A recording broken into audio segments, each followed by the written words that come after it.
Committee, I would like to welcome our Charan Chaudhary Charan Singh, and most importantly our Director of Session on Feedback and Future Strategy International Conference.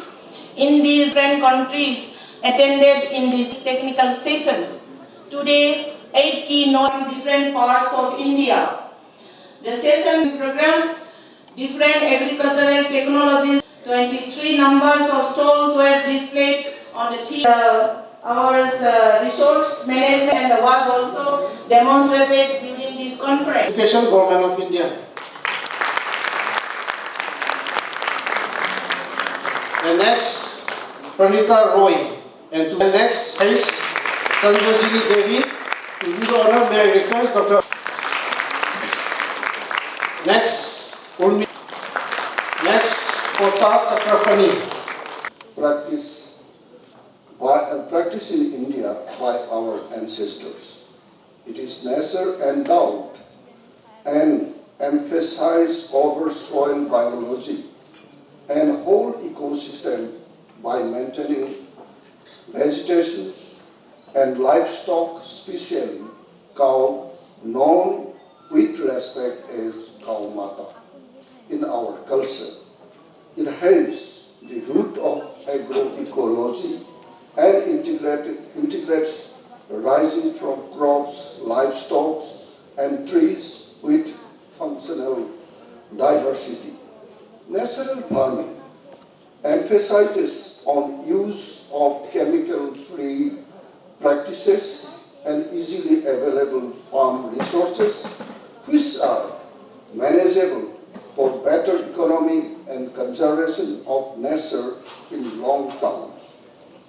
It considers the principles of agroecology in its center, integrating crops, trees, and livestock with functional relationship, fulfilling the needs of all living organisms. It helps to reduce dependency on purchased input and will help to ease smallholders farmers from burden of high cost of input and promotes sustainable life. Here I would like to join some of my the experience meeting with some of the renowned nature farming. Through him, the term nature farming has been immersed a few decades after the Second World War. I personally come across the terms and methods of what is the difference with our Prime Minister's concept.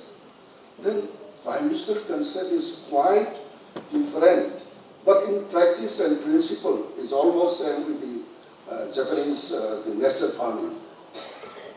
Prime Minister said that, as we have discussed under the Professor Anup Misraji, he also very frequently discussed with us about this natural farming and my idea and the central government's idea.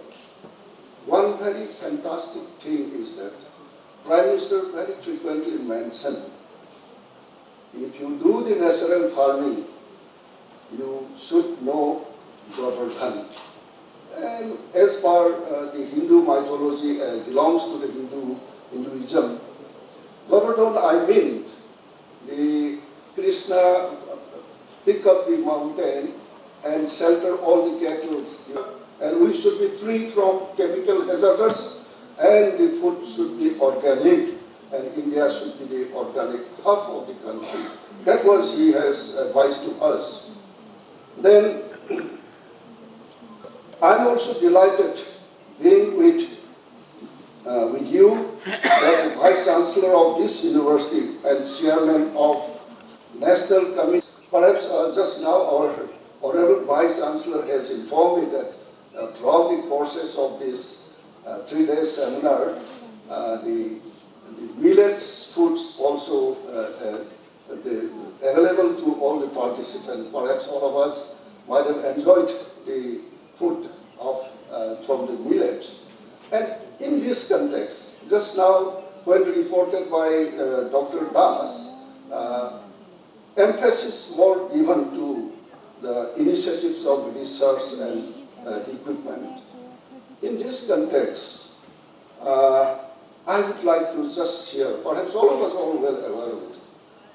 Under the leadership of the Prime Minister Shri Narendra Modi, the National Education Policy 2020, we are giving more trust on research and innovatives, and also multidisciplinary approach, and also collaborations of technology transfer to some of the, or to any of the international the institutions.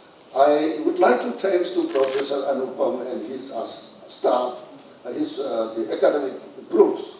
They asked me to find out, promote all these things. So, on this research and technology, and also resilience of, climate resilience of crops, being a Manipuri, I would like to share, for of course our native friends, they might have well aware it. We have two crops. One is in the dry land without water, and another is in the deep sea water, that is Tumai and Tautari. I earnestly request the Central Agricultural University, INFA, particularly with Professor Anupamji, please do some kind of research in just like that of the millet, these two crops.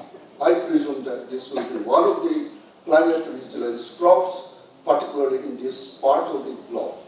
One is Tautabi, that is a deep water resistance, and another one is the Tumai, that is a dry land. So if you add some kind of your agricultural scientific approach, that we may transform that also without using much water, but it may give more food values and climate resilience. And again, I would also like to cite one more incident happened to me. I was there in some of the panel discussion in one of the Indian Science Congress in